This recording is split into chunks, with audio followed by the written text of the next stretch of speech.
Well, my name is Caroline Poynton, and this is my third video now I've found today now about Restore Britain and reform and exactly what they're doing. And here they were con artists just for the Conservative Party because of Nigel Farage. They've been given £5 million to silence him on the grooming gang scandal and deportation and stuff. Yeah, by the other people of Conservative Party that is letting the party, all the Muslims is allowed in. Yeah, it's just as bad as Starmer, innit? Nigel Farage won't win. I'll tell you, it's been quite a hot day today. I forgot to say my name is Caroline Poynton from Manchester Bury. In fact, I think it's one of the hottest bank holidays on record. It got to something like 32. And I was hiding in the shade, but it was lovely. And one of the things I was doing, I was on X, and I was having a look at what was going on with Restore Britain, and specifically Makerfield.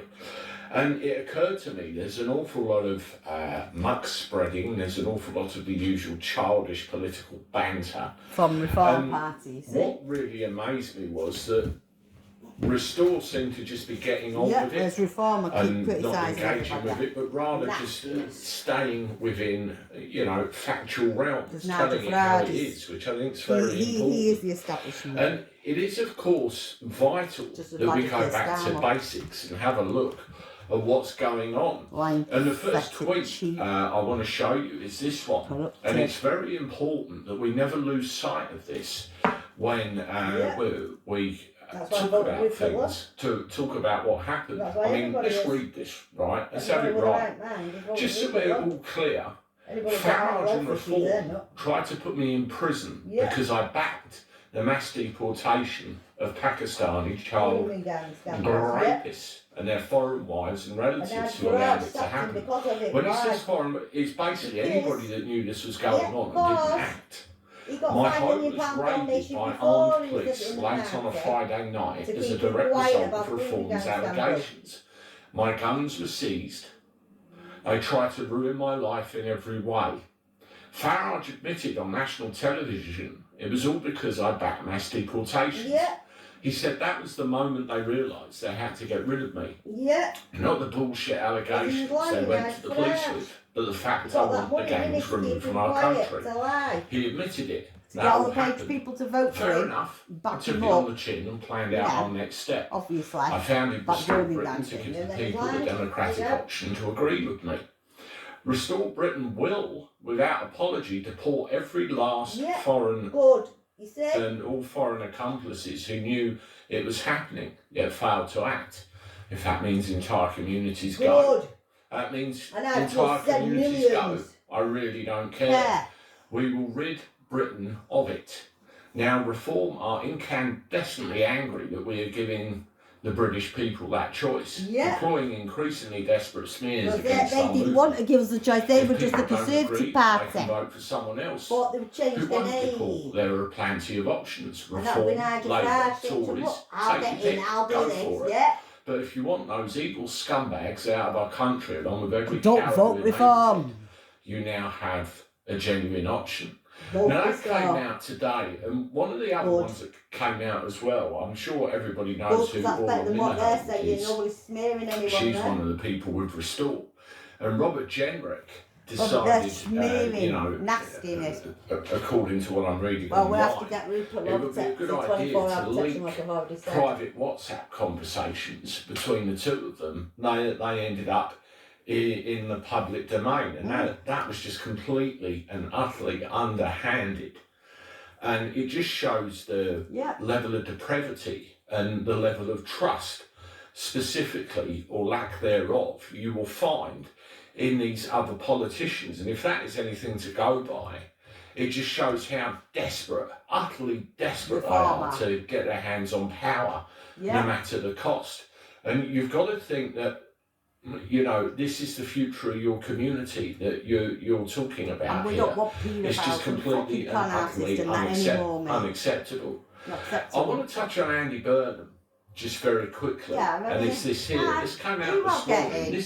There is a pent-up demand to recognise England and the English. They fear the rise of the English, where the majority that disengaged because no one represented us. Restore Britain, vote for Rebecca in Makerfield. I'll be talking about this tonight. Now, Graham has his reservations about Restore, as do I, but at the end of the day, you've got to recognise that we've got to get these people out of power. And Restore has got money wrapped around them, they've got enough momentum and they've got the impetus to be able to do something. So at this stage in proceedings, I think we need to throw every single bit of weight behind it. Money now then, but that's Elon Musk. And I want you to listen to this, it's very Elon important. Musk gave him the money to do A recent survey returned 68% of English people in favour of an English parliament. The Scots, Welsh, and Irish are all benefiting from their own parliament and assemblies working in their interests. And it's not for Rupert Low, were consulted on the English Parliament, working in the interests of the people of England. Obviously, the money that Rupert Low is going to correct he is down to the 24 hours protection. Wales and Northern Ireland don't have their own parliaments. They have assemblies. Right. That's the problem. Regional assemblies, regions. Now listen to what Byrne says. Proper security people do. What I see around Europe is a trend towards nationalist or even regional-based politics, and politics based on geography. And I must say, I don't like it. It doesn't speak to me. It's happening in Belgium. Belgium's becoming very fractured along regional lines. It's happened in the Netherlands. It's obviously happened in Wales and Scotland with both nationalist parties in those places gaining support. And I don't have that view on politics. Politics for me is about values, not about geography. It's not about defending territory. It's about what kind of person you are, what kind of society you're going to build, and what message do you send out about yourself. Are you open to working with other people, other places, and not having a narrow nationalist view of politics? And no, I don't tend towards an English parliament. I do want to see more power vested in the English regions, and I campaign for regional assemblies to give more democratic power to the regions. I would have a democratically constituted House of Lords, elected House of Lords, where the regions would have their voice drawn from regional lists. The Lords should be a true voice of the regions, rather the Lords of the Houses, the Lords of the land. Lords at the moment. And I would change it in Lord that of way. the Houses, the Lords of the land, English Parliament. Yeah, I'm which born my in Liverpool, family were. Irish ancestry, Scottish links in the past, Well, and close to Wales. You know, I consider myself British, and I, as culture secretary, campaigned for a British football team at the Olympics because I consider myself to be British first and foremost. I'm proud to be British, and I don't like this trend towards the breakup of the United Kingdom. Well, no. So you can see there, he mentions regions rather than counties and shires. So he's one of these that wants to see the breakup of England along with its regionalisation. Well, I don't he wants to destroy England. No, I don't break it up. The same way that Scotland, Wales and Northern Ireland are under the caution. You heard he referred to himself as British rather than English, although he was born in Liverpool, where his parents born. Were they born in England? In which case he's English, he's not British, but this is what he identifies himself as. Now, he's trying to ingratiate himself into my parents, my granddad's born here. My parents were born here. And trying to tell them that everything's going to be okay, but of course it isn't. He's made it quite clear there. Why I'm not British, he wishes to destroy England, and along with it, and he's places like Makerfield. Do you want someone like that in power? I know I don't. No, don't vote reform. I'm not. I want fucking Rupert Low. I know we know he's put in. They told us his strategy was impossible. Never let them silence you. That lady. And that's Unlike I know. Nigel, I like to give my team a chance to speak out, and that means we end up with some controversy. Yeah. I don't mind that. Only Restore can save Britain. Yeah. Let's have a listen.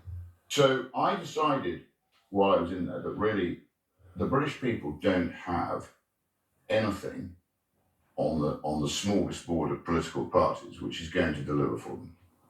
Now, I'm only one man. I've got a fantastic young team around me, and unlike Nigel, I like to give my team a chance to speak, and if that means we end up with some controversy, I don't mind that. I think we want a party of the young people have a stake in our society, and they should be involved. And I'm that's what you do. That's why response to our Elon Musk is going to give you that over 40 million views worldwide, and he's triggered something in other Anglo-Saxon nations across the world. They call me an elderly gentleman. And I think I like to think I'm a young elderly gentleman, but you know, unfortunately, you can't. We're going to see things happening. I'm going to say that's the point. I decided really, we've got to win by 20. He deserves that. I've got to stand up. No, I am deserve what you see. There's nothing complicated about me. I'm one of 4 boys, the oldest of 4 boys. I've lived my life honestly. I've worked all my life. I've built up everything I've got, and I don't want to see the country descend into a sort of Fabian catastrophe, where injustices on the scale that the rape gang injustice has been happening. I just don't want to see that. So, well, hopefully off Donald Trump. Don't want to vote for me. I'm for it. You know, happy to accept the fact that's not what they want, and they want more of what they've currently got. But if they want change, I think we genuinely offer an opportunity to vote for a new political party. Not just change, but also change for business. Now, what Rupert says on the face of it, I'm absolutely all for. I've got faith in Rupert. I have. And what you have to make sure is what Rupert is saying matches up very much. You know, with what it says on the tin on the outside. That's what I've said. Has to be exactly what's going on. Yeah, and I've said he's going to do exactly what the tin is saying. Now, there's a good one here. What's it like meeting a politician who actually cares? Makefields, you can see that in Great Yarmouth, and that's not been a long time. Cheered but you just see it. As Rupert Low walked the streets ahead of next month's by-election. Restore Britain is supporting local candidates, not parachuted in politicians, people who actually care and will fight to make a difference. Celebrities. People need someone real now, rather than people parachuting into power. People don't give a fuck about this life. I would say that there seems to be some furthering of own careers going on, and professional politicians trying to further their own political agenda. Like and I'm not that person. I'm not even a politician. And so Rupert was down here? Rupert was down here. Tell me about Rupert coming down here, you meeting Rupert. He's amazing. He's absolutely amazing. We walked the streets of Makefield and he was mobbed everywhere he went. People were hanging out of windows going, Rupert, save us. Yeah, but we're trying. You know, it was brilliant response. Wow. So, it was exciting to have him here. It's just usually a person on the screen, isn't it? But it's embarrassing, even if you can tell that. Because when you're chatting to him, it's like chatting to an old friend. Yeah. People want She's one of us. Yeah. She comes across as salt of the earth, down to earth, normal. She's just and that's the kind of people we need in that parliament, not these upper-class toffs which have ruined our lives with successive bad decisions over the course of several generations. And you hit the response that he was getting, Rupert, save us, you know, it's absolutely incredible. Now, all of those split the vote merchants and everything else are all working on the basis of the small percentages that come out. Restore are going to win. When it's on the elections. They are the winners. The best thing you can do countrywide, and more so Makefield, because that's coming up, is the people that don't vote, get them registered, get them out, get them voting. Because, you overwhelm the system with votes. That's how things get changed. Now, the establishment as a whole are very worried about this because you see tweets like this. Yeah. Rupert Low will do patriotism what the left did to liberalism I've just watched if he doesn't stop. And that was from Carol Malone. Now, if you have a look underneath, Rupert put, why doesn't GB News have me live in the studio to discuss it instead of publishing endless hit pieces with no right of reply? So that's what they're trying to do. They're trying to bash him down because they're shit scared of what's going on. Simple as. Let me know what you think in the comments. As always, hit the like button, subscribe to the channel, share my stuff. I'll talk to you soon. Toodaloo. A dodgy deal before the party. And then he went to America and tried to stitch Donald Trump up as well, I think. I think he was trying to split Donald Trump up and it won't work. He's gone. Disappear for himself, mate, innit? The British people are not stupid. The British people are not stupid. No, we're not. 736 foreign criminals. Gone, disappeared. 53,298 illegal migrants. They're lying. They've not done shit. They've not gone anywhere. Disappeared. My questions. Where are they now? Yeah, we know how. Who is being sacked? Will the minister... murder. Have they killed them?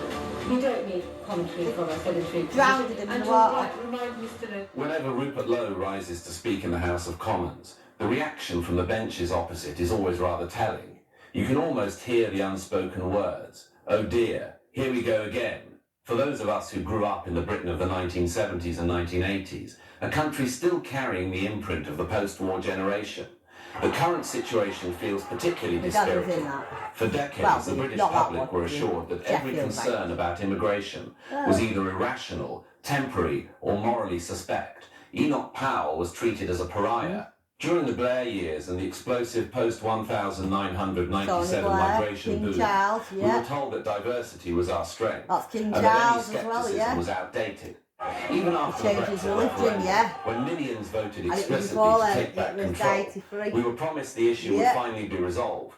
And yet the small boats crisis has only intensified. If this conversation matters to you, please subscribe and help keep it alive. Let's look at what happened in a recent debate.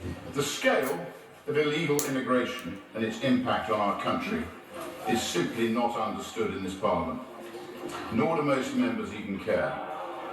British people are genuinely scared. Not care about my little girl either. Women Took are her frightened away to go to their towns to sell her alone. out to fucking whatever Parents things. are terrified to let their children walk to school. It's getting worse. I want my little and girl back, worse it's terrifying. and worse. The British people are not stupid. They can see their community. My name is Caroline Poynton and I'm recording this from YouTube, Bracker, because I'm not copyrighting and paying attention, and I am right about Nigel Farage not doing an inquiry, and Rupert Lowe's going to win. When people say I should stand down, I'm not standing down because I don't trust the state, Nope. and I'm intending to continue all the way with it. All right, folks, Rupert Lowe has responded to people like Alex Phillip in a recent war, yeah. and many other people who have called for him to stand down. No, fuck off. As you can see on the right media, on the right media outlet like GB News, Talk TV, and many others, they've got together and started running a campaign to put pressure on Restore Britain and Rupert Lowe to basically pack their bag and go home. And of course, they can go home. They Rupert Lowe won't knows get about anyway. competition, so he has responded now, telling them to basically F off. And he's going to carry on. Fuck off for Watch this, himself. folks. Fucking Let's do watch this one. video. Fuck Good off, morning, all everybody. troops and the rest of the It's a punks big out there. day in the Lowe household today. Two-faced My fucking second son is labourers, getting married in about 3 hours' time, and I've Congrats. just been and rescued a deer which got caught in a piece of fencing. 3.0 So it's been a busy time, as it has indeed in Makerfield. So I thought I would just say a few words to everybody. We appear to be coming under massive pressure from everybody, particularly within Reform, to stand down and give them a free run at Makerfield. Establishment polls from the Times have come out, a relatively small poll. It's getting a bit old, it probably ages about a week ago. It doesn't tally in our polling, which shows us having almost incredible support. And I've been up there, I've met a lot of people, I've been absolutely blown away by how excited they are that actually there is now an option for them to vote for and to campaign for, which they see has some sort of chance of delivering what I think most of us now want and need to see if Britain is to be restored. The key question, I think, is if you look at what people are saying, this vote splitting, this we're not splitting any votes, they are. Like I said in the last video, they can go home and leave because they're not splitting the vote. What Keir Starmer is, or what Andy Burnham is, and what an entire front bench are. And the rest of them. What they are is a deeply malign Labour Party who has presided over a Fabian agenda, the emblem of which is a wolf in sheep's clothing, which has been designed to undermine the Britain that certainly I know and love, and it has created this welfare situation which is just unsustainable. So I don't see there's any difference whether Burnham gets in, whether he doesn't get in, whether Starmer remains, whether he doesn't remain, whether West Streeting gets in. They're all the same. Yeah. They all disrespect the British people's vote in 2016. They're all rejoiners and remainers. because Europe is a petty-minded, socialist, centrally planned, protectionist bloc, and they all want to be part of that. So we broke free from that in 2016. The British people made the right decision. We haven't had it because the establishment didn't want it. Now, if you look at Reform and you look at Farage, and you look at what they're proposing, let's just take one example of the rape gang inquiry, which is going to come out. And Nigel Farage did this shit, what he said he was going to do. Had to do a lot of legal he said he was going to do it, and he didn't do it. And double checking and he to got make £5 sure million that it's entirely ready and fit to be released. But what that's going to show is that the Labour Party has presided over a mass so is Nigel Farage now. hiding of what I he's not done the grooming gang scandal, what he said he was going to do. In British history. That is the mass rape, abuse and grooming of white underage working class girls by largely Pakistani Muslim men. It's happening as I think it's not just the Labour Party, I think it's the Conservative too. I don't know why Rupert Low always keep the Conservative Party out. Man, all this grooming gang stuff happened while these two parties were ruling the country. So they all deserve to go, mate. Depending how far you want to go. If you want to go in the early 2000s, then it was Labour. Then, in the early 2010s, it was Conservative. And now it's Labour. So these guys have been knowing. So if we're going to put blame on anyone, it should be both of those shit about it. guys. So the Conservatives knew, and they did nothing about it. The Labour Party, of course, they're doing nothing. So we shouldn't just put the blame on all of them on Labour. We should also put the blame on the Conservatives too. Maybe I understand Rupert Low is a long Conservative, guy. So I'm assuming he's probably gonna let them off on that side. But I think we should put equally the same blame on both of those guys, both of those parties. But let's carry on watching this. Just a quick pause, guys. I really do need to talk to you guys honestly for a moment. You know this channel means everything to me, right? It means absolutely the world. Giving anyone. I give everything. Anything. That's what I'm saying. I'm not letting anyone off anything. They're getting it.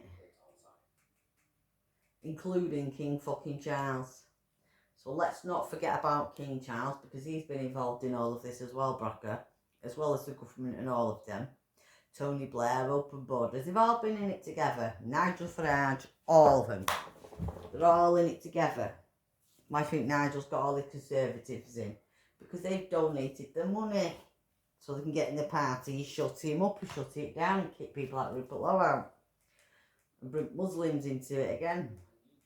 And whatever else. I wouldn't be asking if I truly did need your support. So if you believe in what we're doing here, if you believe in what I'm doing, what we're trying to build in the next 30 years, if you ever felt like... You know, so at the end of the day, they can just do one for themselves, can't they, really? Including Nigel Farage. They have to go, all of them. Because he's lied as well. Well, he shouldn't have lied about grooming gang scandal. He did that on purpose to get the votes from Tommy Robinson's rally and then fuck everybody up. Sit here making this little clip today. And when our report comes out, I don't see how any self-respecting person can ever vote for the Labour Party again. Or Conservatives, yeah.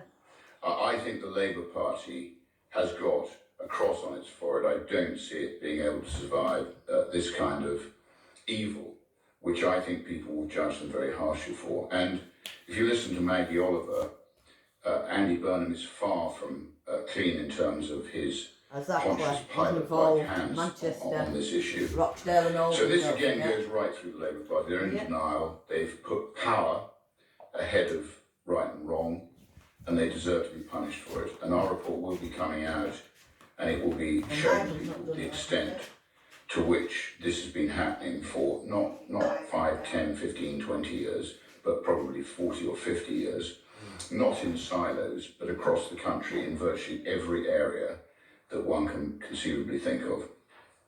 So I think, Nigel Farage promised an inquiry. He didn't give us an inquiry, so we did one. We've actually had a fantastic team doing that. And we are now going to deliver that report, and I hope everybody will read it, because you cannot vote Labour again unless you want to have some blood on your hands. And I think this is an strong interpretation of it. Wow. This must be bad. I mean, we all know the grooming gang is deep, but it must be really deep. Must be really, really crazy that happened there. Not to say I'm looking forward to read it, but I will certainly read it. I can't wait till we've got that. Wow. That's crazy. Incredibly important time for everybody in Makerfield, who I think are now presiding over the most important election for 100 years. It's time for them to read that report, make their minds up. But please, don't vote for more of the same. If you want change, if you want real people, then vote for Restore Britain. We are what we appear to be. We want the best for Britain. We want the best for the people. We want to put our nation first. And if we're ever given an opportunity to do that, unlike the Tory party who had an 80-seat majority and could have done it, rest assured we will do our absolute damnedest to do it. So don't listen to the siren calls of an establishment that's now getting nervous. Our polling up in Makerfield, the enthusiasm, our great candidate, Rebecca Shepherd, my great team, and everybody who's coming to help us. This is like the Battle of Britain, and I'm pretty sure the outcome's going to be the same. If we just close our ears and get on with it, let's watch what the hands are doing, not what the mouth is saying. The mainstream media have been saying far too much for far too long, which is not always in the best interest of British people. So I thought I had to make this little clip. Keep going, and let's see what happens on June the 18th, which, by quote of fate, is Waterloo Day. Another great victory for this country. All the very best. Bye. Yeah, what a respond. What a respond. Have you noticed that, did you notice that he didn't drag anyone out? He didn't drag the reform people who are calling for him to stand down. He didn't drag all these, GB News guys who are calling for him to stand down. He didn't drag the top TV guys like Alex Phillip who are calling for him to stand down. Yeah, but I am. He didn't drag Rita Tice's wife, she's calling for him to stand down. He didn't do that. He spoke directly to the establishment. You have a fucking bitch. Mostly a Labour Party. That's professionalism right there, folks. That's professionalism right there. What you guys think, man? Comment down below. I think Rupert Low should carry on. Give them hell. Carry on. I think Rupert Low should go straight for it. Put maximum pain on the Labour Party under whoever you think is your enemy, mate. I mean, this is politics, man. This is capitalism at best. Let them compete. We shouldn't try to, try to decapitate somebody so we can come out victorious. Literally, this is what Reform UK tried to do with Rupert Low. They tried to chop this guy's legs so he couldn't run against them. But actually, they missed. They had the last bullet and they missed. And now they have to live with the Frankenstein monster that they created. Go ahead, Rupert Low. Give them hell. Give them freaking hell, mate. Yeah. I'll see you on the campaign trail. I might pull up. I am going down, mate. Please go down for that Saturday. I might pull up as well. Saturday. I'll show some love. Saturday. Alright, I'll see you guys on another video. Thank you very much. Bye. See you later, Bracker. Bye, mate. Rupert Low all the way. See, it's all Rupert Low. Everything is Rupert Low. Rupert Low unleashed on DEFRA officials during a heated committee exchange, accusing the department of being not fit for purpose, as he laid out the frustrations many British farmers have had for years. Speaking as an active farmer himself, Low slammed the constantly changing regulations coming out of DEFRA, arguing that farmers are expected to make long-term business decisions while the government's own rule book changes like the weather. He criticised schemes being abruptly shut down, staff constantly changing, and what he described as total confusion inside the department itself. Low painted a picture of an industry drowning in bureaucracy, where farmers cannot even get consistent answers because officials and temporary staff come and go so frequently. Like social services. Clearly frustrated, he accused DEFRA of failing to understand the damage being caused to one of Britain's most important industries. The exchange then shifted toward environmental issues affecting his own farm, where Low described raw sewage flowing into a river during storms. He accused the Environment Agency of being far too weak on water companies, saying they were as soft as a boiled maggot when it came to enforcement. What followed was a tense back and forth as officials attempted to defend the system, even pointing out that some sewage discharges during heavy rainfall are technically lawful under current regulations. A response that many viewers will likely find staggering given the state of Britain's waterways. We'll show you the interaction now. But first, hit the like button and subscribe to the channel for more. Rupert Low. Thank you, Chairman. I declared my interest as a farmer. I'm an active farmer, and I have to tell you, my experience of DEFRA is a very poor one, and most farmers would agree with me that DEFRA is not fit for purpose. You know, your rule book mutates like a virus. Half the time you shut your schemes within 24 hours because you've got it wrong and everybody's claiming legume fallow in this case. You know, how can an industry that is based on long-term planning, how can they respond when you don't know your own rule book? And the other thing you've got a problem with, in my view, is you can't keep staff for more than a nanosecond. They all disappear, they go. So 1 minute you've got a contact you speak to, the next minute you've got a new temp who doesn't know the rules themselves. So I'm sorry, I really think that rather than giving us a lot of spiel, you know, somebody needs to get their head down and have a plan to sort this out, because farming is a crucial industry to this country. And as a farmer, I can tell you, and I've got adequate intelligence, I find it very hard to follow your homunculus-like rule book, which changes like the weather. So it's terrible. Perhaps I could pick up a few of those points in turn, and just for your reassurance, we have got our head down and we are trying to sort this out, but I recognise some of the challenges that you are raising, and specifically on, I think you're referring to the closure of the You're giving me lots of aspirational... Order. We must let the permanent... You've had your question. So on the very specific point about closing the funding window, I think that's a reference to the closure of SFI last year. You're quite right, there are lessons for us to learn. Ministers have been very clear that that was a breach of trust. We lost a lot of trust with farmers when that happened. Now you're talking about diversity in the countryside, I saw this morning in the Daily Telegraph, but I think you've got better things to concentrate on, frankly. But anyway, so getting out of scope. I think I've got one more, giving you a personal example. So I've had two problems I have part of the River Colne flows through my farm. So we have, for a start, Thames Water, whose storm drains, when we get a storm, you get raw sewage flowing into the Colne. Nothing gets done about that.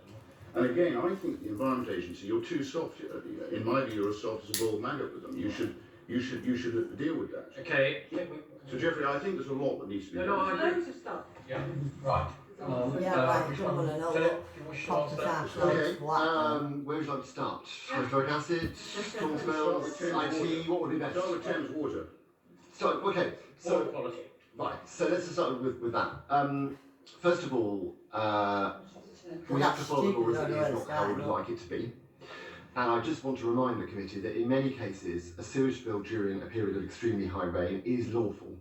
I recognise that is not a popular position, but that is the law. Records, you might like to clarify that whilst stormwater discharges may be legal, dry weather condition discharges have to be according to the permit, and that's when you will take action. It's a very good clarification, Mr. Fleetman, and one that is right. All I would say at the minute is we are very keen on transparency, so we're publishing all of the storm overflows from the water industry. There are very many of them. What makes this exchange stand out is that Rupert Low was not speaking as a career politician reading from briefing notes.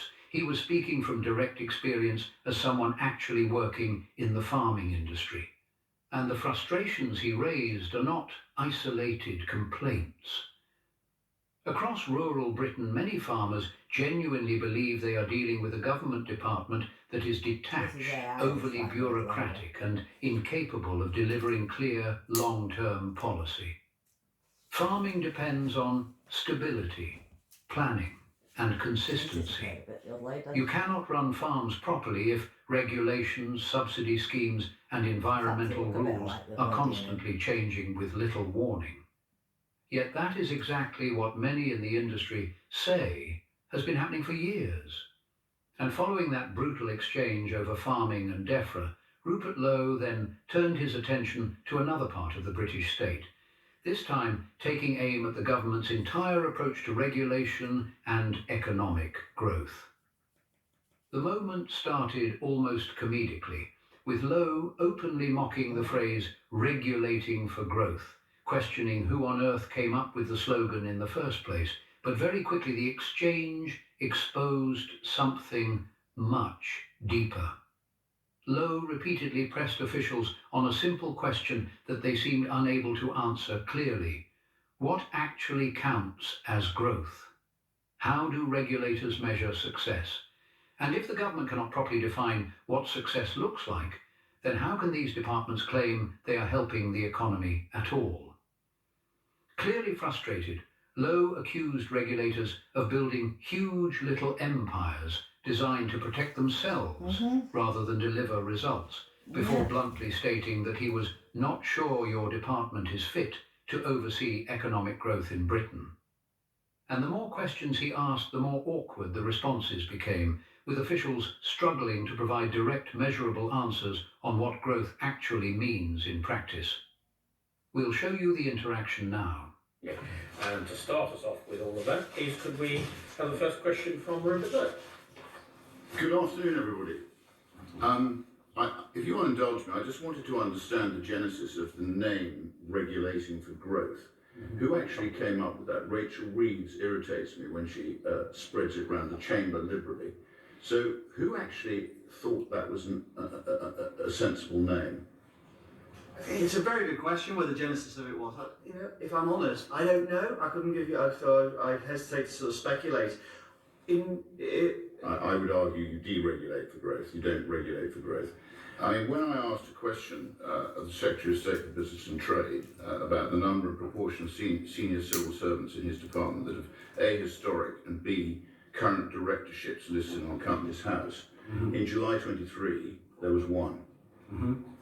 So I'm asking you really, I think, just trying to get at the question, does your department really understand what you're trying to achieve? And I'm going to go on in a minute to ask you to define what you consider to be delivering growth. But let's just get at the heart of it. I mean, I'm not sure, I think by calling it Regulating for Growth, you've missed the point. I'm not sure your department is fit to be overseeing the delivery of growth. And from everything I've read, I don't think you've accurately defined what you consider growth to be. And if you haven't defined it, given that the regulators, and I read in here that they're engaging with you reluctantly, which is hardly surprising because they've all built up huge little empires that they want to protect. I'm not sure you've got your message. I'm not clear, and I've been in the city for 20 years. I run multiple businesses, and I read these documents. I'm not clear what you define growth as. So I just think it's a bit of a mess. So can you define, I mean, what do you consider to be delivering growth? There's a collection of questions in there. Let me try and work my way through them all. Do I think my department has the capability and capacity to deliver on the growth agenda? I think my main thing to say is probably not for me to say. I'll go and say to some businesses. There'll be obviously mixed views. The one thing as ever with any government department, any organisation, the thing I have focused on in my time as permanent secretary is... These regulators, what do they need to deliver for you that you will consider to be successful growth? They need to help... Because I'm not clear. They need to help their sectors flourish and grow. What do you consider success and what do you consider failure in terms of GDP growth? Have you told them that? In terms of quantified numbers? Yeah. No. Well, I've said what we are doing and working our way. How do they judge whether they've been successful or not? What we are working our way through is the strategic steers and the growth guidance we'll be issuing regulator by regulator, so I'm making it specific. What really stood out here was how straightforward Rupert Lowe's argument actually was. Britain has been buried under regulation, bureaucracy and stagnation for years, Yet when officials are asked how success is measured, the answers become vague almost immediately. Low's point was essentially this: if regulators exist to help grow the economy, then surely there should be clear targets, measurable outcomes, and accountability. But from this exchange, many viewers will feel that even senior officials struggle to explain what success actually looks like.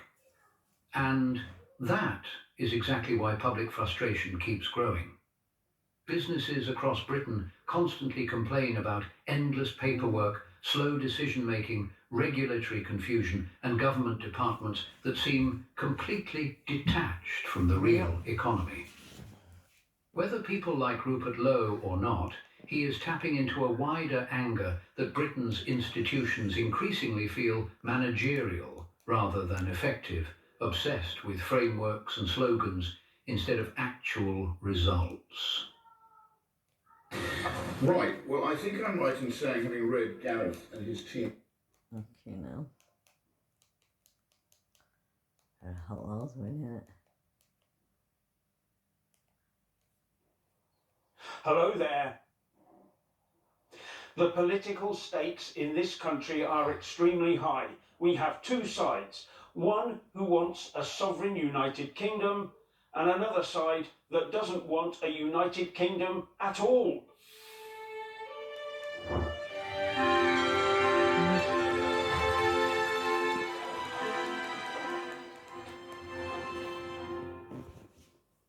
Yes, ladies and gentlemen, the political stakes are extremely high now, because the two sides are more and more separating towards their own position. Now, one side wants a sovereign and independent United Kingdom. The other side, whatever they may protest, actually want nothing of the sort. They want a total breakdown of the United Kingdom and us to be subsumed into some sort of internationalist, borderless society, a new borderless society. And that's what they're after. They are not interested in a United Kingdom. They don't want one. In fact, it goes against everything they believe in. And you only have to see the likes of the Greens and the Lib Dems and the Labour Party. They're all pushing for this sort of internationalist, borderless thing where the UK has this responsibility to look after everybody else on the planet. And that's where we're going.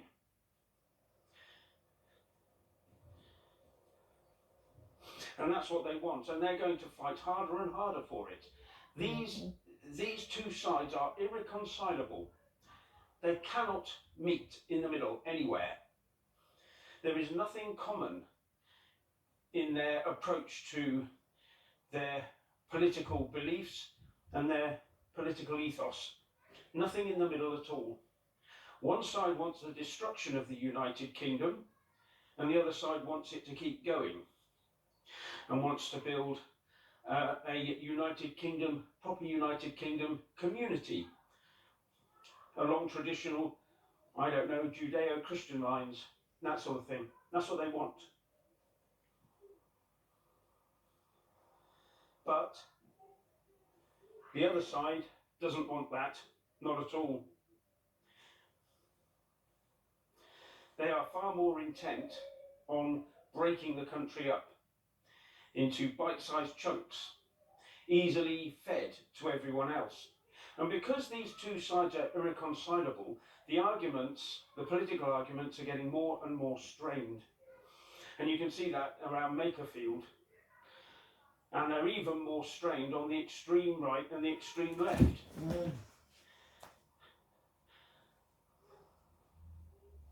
This is not going to end prettily. Now, I'm not saying things are going to kick off in Makerfield. I don't think they will. But I think it will get very, very heated. And each side only sees their own side as any acceptable result. Do you really think if, say, if Reform wins, Reform UK wins in Makerfield, or Restore Britain wins in Makerfield. Do you think the left are just going to sit back and go, oh, well, that's democracy for you? I don't think they will. And then there's the far left. We've got the Greens are now far left, and at the same time wedded and joined at the hip with the independent of a certain the independents of a certain demographic. It's a good job that they are way down the list in Makerfield, because I think it would be worse if it was them to the forefront. And I foresee the next general election being this on absolutely full-on powered steroids. I really do. Because although the stakes are high in Makerfield, a general election, the stakes would be possibly absolutely irretrievable. It would be the final chance for either side to get everything they want.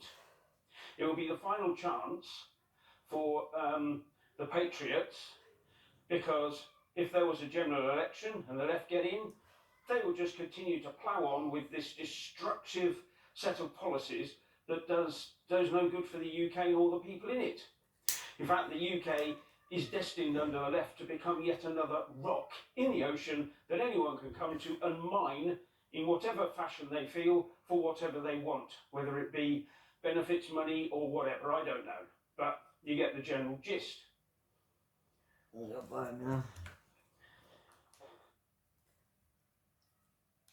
just not happy. Let's go. They're all doing it.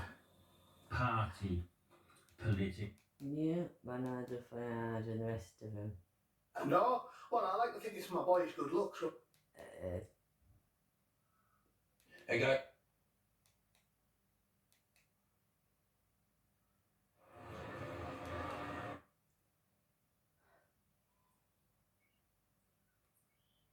I'll come back to you.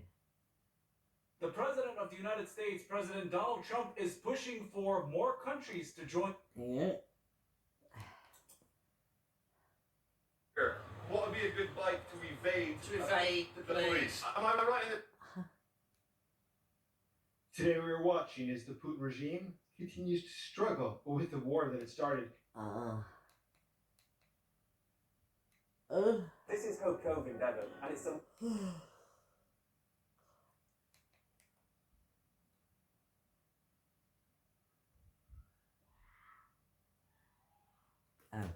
Well, thank you very much from Caroline Poynton. This is my next video about Rupert Low today, and people that have left Reform to join Restore because they've been bullied and whatever else, like Rupert Low had.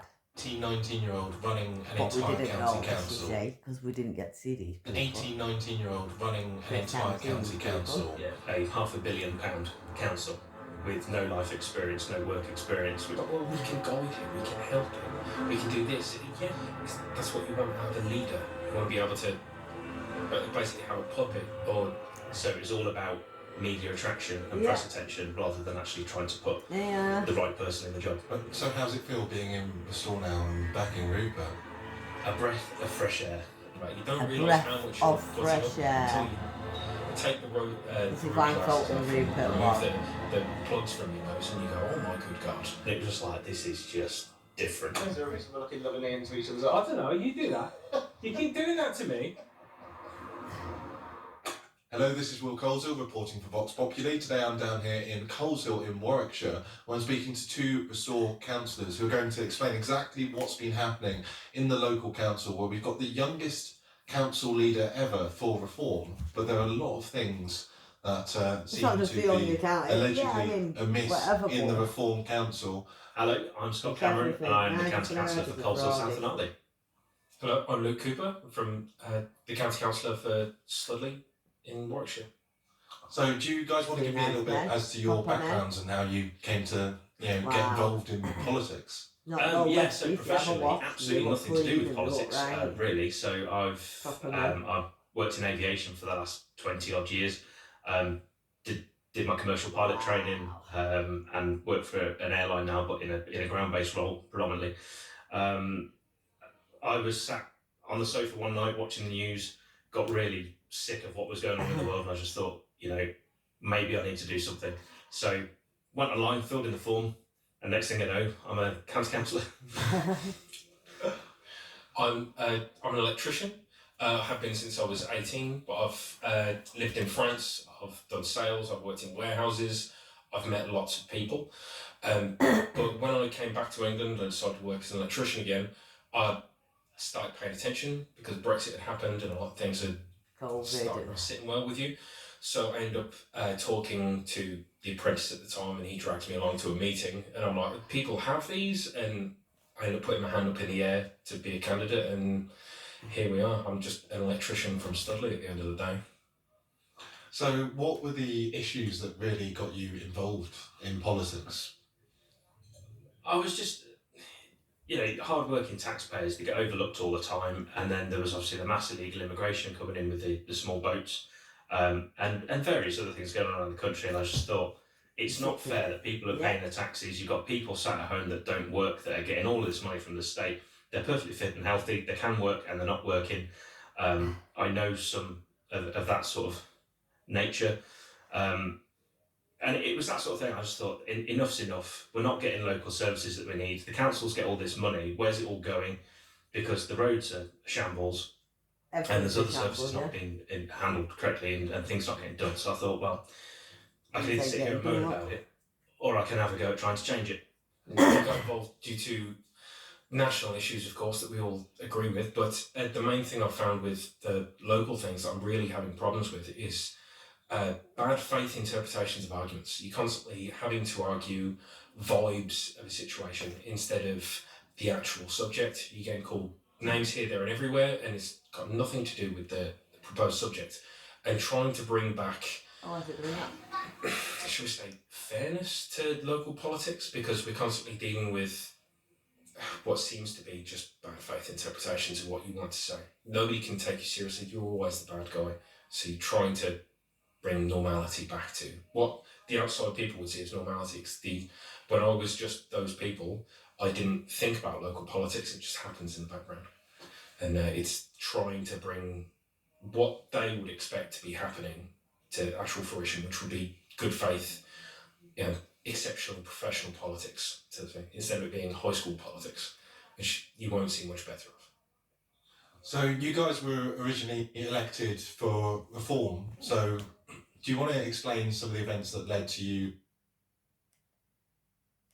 leaving reform and moving over to Restore Britain? When I was just those people, I didn't think about local politics. It just happens in the background. And it's trying to bring what they would expect to be happening to actual fruition, which would be good faith, exceptional professional politics, instead of it being high school politics, which you won't see much better of. So you guys were originally elected for reform. So do you want to explain some of the events that led to you leaving reform and moving over to Restore Britain? Sure. So for me, like many people, I thought reform was the catalyst that would change things. And I've since changed my views on that. I don't think they are, and I think Restore Britain definitely is. I was one of the people that went for election as leader, and had I won the leadership, I'd probably now be the leader of Warwickshire County Council. I was never desperate to be leader, ever. However, this sort of narrative was spun around me that I would sort of thwart anybody that would go for leadership, and I was basically slandered and defamed by certain individuals that made up a lot of lies about me that were quite damaging, to the point I had to get external legal advice because of the comments that were made in order to slander my name and make me lose the leadership election. And it sort of snowballed from there, really. It was gradual at first, and on and on and on, and then I kept hearing different things from different people, and I was like, but I've never said that, or I've never done that, and I just thought, well, if this is how it's working at local level, and even when I'm putting complaints in to the council or Reform HQ, nothing's getting done about it. I'm not even getting a response. It's just getting swept under the carpet. And why do I want to be in this party anymore? So I was basically isolated from the group. That was then twisted to say that I was deliberately segregating myself. And I just thought, well, if I'm not in the party, I'm not being included in anything, what's the point of me being here? Rupert had been kicked out just before our election, and I always thought Rupert was great, and I've been saying for months, as soon as Rupert sets up a party, I'm gone. And on the 13th of February, I think it was, when Rupert announced that he was setting up Restore Britain, that announcement went out about 7 p.m, and by about 20 past my email had already gone. And that's why Reform started crucifying Rupert. So, yeah, literally the wheels were in motion straight away for me to go. So, do you want to explain what was the motive behind the attacks that you're saying happened against you and the isolation? Why was it that there was a campaign against you to stop you being council leader? I don't actually know. I think it was possibly because I dared challenge the now leader of Warwickshire County Council, Councillor Finch, because originally he posted in our branch WhatsApp group that he was going to go for leader, and because he was the branch chairman, he wanted everyone to support him. I said, unfortunately, I won't be supporting you because I'm going for it myself. And it transpired that he actually stepped down as going for leader and went for deputy, which he was successful at. And Rob Howard became the leader. He beat me by 1 vote, which I said, fair's fair. That's how democracy works, and I had no issues with that.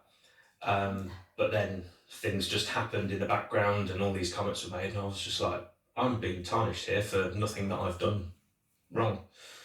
And you've got the youngest, one of the youngest deputy, or is it council leader? You've got the youngest council leader in the country. How old was he when he took over as leader of the council? 19 years old. I thought he was 18. He's I'm 19. He was 18 when he started, and then he was 18 when he started, and then he got to 19 like a few months in. I can't remember exactly. I think he may be correct. I thought he was 19 when he got elected. I think he just not long turned 19. But either way, he is young. So you had an 18, 19-year-old running an entire county council and under Reform, and what led to this decision? So, like you say, an 18, 19-year-old running a £500 million council with no life experience, no work experience, which was a bit eye-opening, that's for sure. And what led to it was, as I was told that when I went for the leadership again, so Rob Howard had resigned, George had became interim leader, so we had to elect a new leader, and I went for leadership because I was asked to by several people. Like, go on, Scott, I think you should give it another go. So I went, okay, all right, I'll have to give it another go.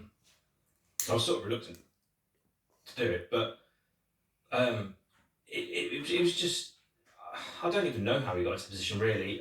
Borough councillors, obviously not county level, borough councillors that I see at parish council meetings, they've approached me and said a memo went round from Reform HQ telling everybody they had to vote for George because they wanted the news and press coverage from having the youngest council leader ever.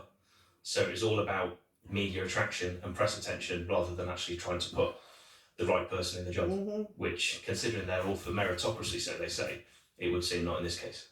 Well, I believe Reform had put out that they wanted to have people who had experience in life and experience in business, and those.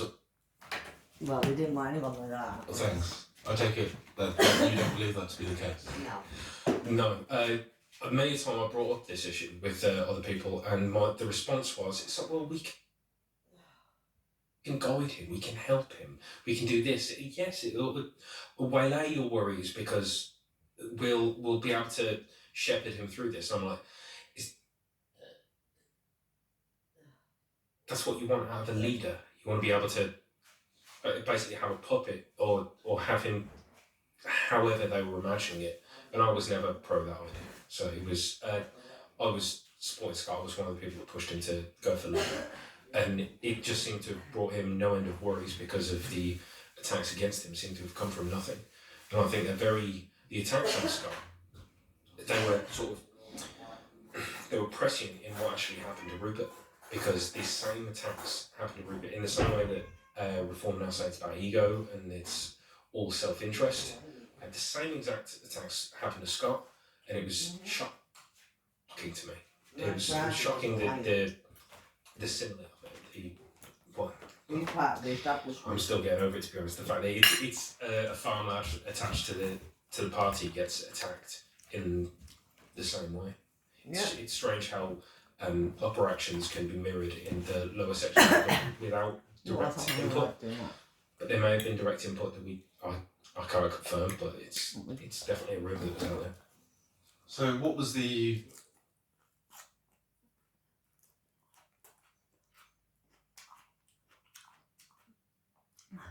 Well, but there may have been direct input that I can't. What's happening now? Worries because we'll be able to